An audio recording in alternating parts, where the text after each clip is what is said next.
mä ajattelen, että tämä liinaus on tuonut meidän organisaatioon ja toivon, että ne tuo jatkossakin enemmän sitä, että me ollaan valmiita niin kuin aika rohkeasti ja reippaastikin muuttamaan meidän käytäntöjä. Ja toisaalta myöskin se, että kuulemaan niitä uusia ideoita ja niitä lähdettäisiin myöskin kokeilemaan ja kehittämään. Että semmoinen niin kuin jokaisen oma vastuu siitä, että toteuttaa niitä uusia ajatuksiaan ja tuo esille niitä kehittämiskohteita. Meillä on perinteisesti julkisella sektorilla ollut hyvin byrokraattisia nämä asiakasprosessit ja mä näen, että tuo Lean on hyvä menetelmä, että me saadaan näistä byrokraattisista prosesseista tehtyä asiakaslähtöisiä prosesseja. Mun mielestä liinauksessa on tärkeää se, että jokainen työntekijä, jokainen meistä hallitsee hyvin sen perustehtävänsä.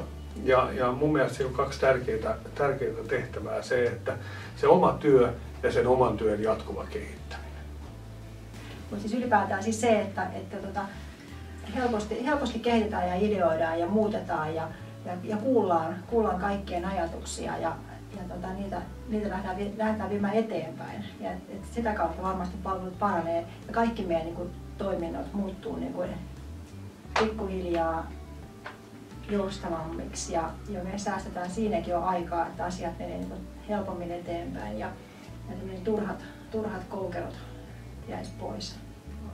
Liinauksen avulla on pohdittu työprosesseja ja me ollaan rohkeasti lähdetty muuttamaan niin kuin meidän toimintatapoja ja tehty muutoksia. Liinausta tehtäessä saadaan työprosessit sujuvammiksi, koska silloin huomataan ne ongelmakohdat, mitkä ei toimi. Minusta tuntuu, että tämä liinaus on tehnyt sen, että meidän työntekijät on ollut varmaankin jo innokkaampia monet siihen uusien asioiden esiin tuomiseen ja kehittämiseen. Ja monissa työryhmissä on jo lähdetty ihan itsenäisestikin jo kehittämään asioita eteenpäin ja tehty monia hyviä uusia ideoita ja toimintoja. Ja samaa toivoisin, että vielä ne, jotka ei ole vielä lähtenyt siihen mukaan, niin lähtisivät rohkeasti, koska tämä tuo myöskin intoa siihen omaan työn tekemiseen, kun huomaa, että niitä asioita voi oikeasti tehdä eri tavalla.